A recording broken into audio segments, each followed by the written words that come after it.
Hi, I'm Dave Wood. I'm the Technical Director here at Fowler, and this is your Fowler Metrology Minute.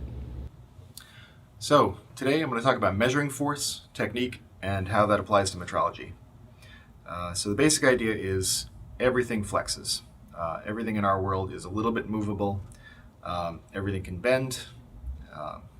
Even a giant skyscraper made out of tons and tons of steel, if the wind blows, you're going to feel a little bit of movement up towards the top.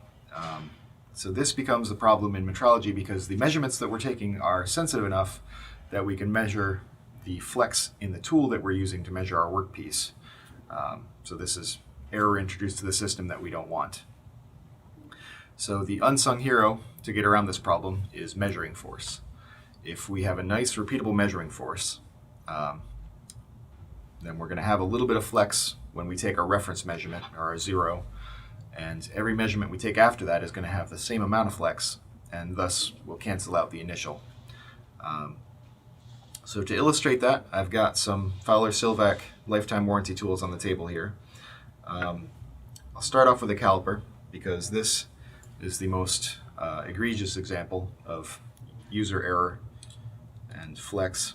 So this is a very good caliper, and if your technique is good, you can take very repeatable measurements all day long.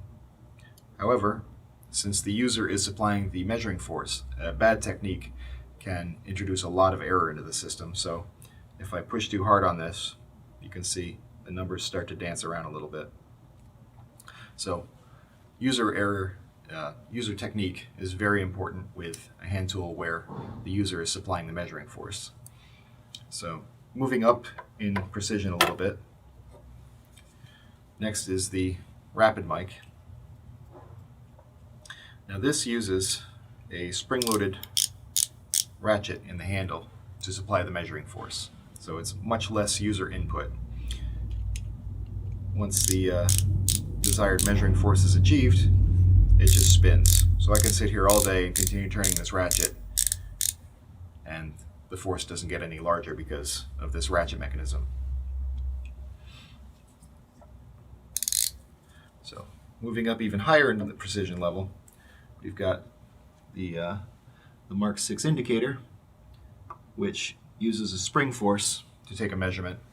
And when properly set up, the user's not interfering with this at all. So that is very, very repeatable. And one step higher than that, we've got a V-series height gauge.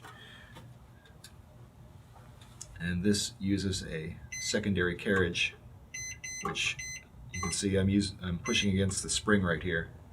So every reading that takes, it's preloading that internal spring to the same point every time to get a nice repeatable measuring force, so that all this movement out at the end of the probe is canceled out when you take a measurement.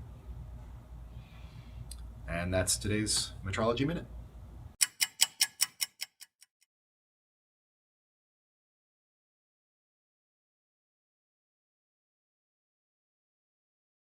Question.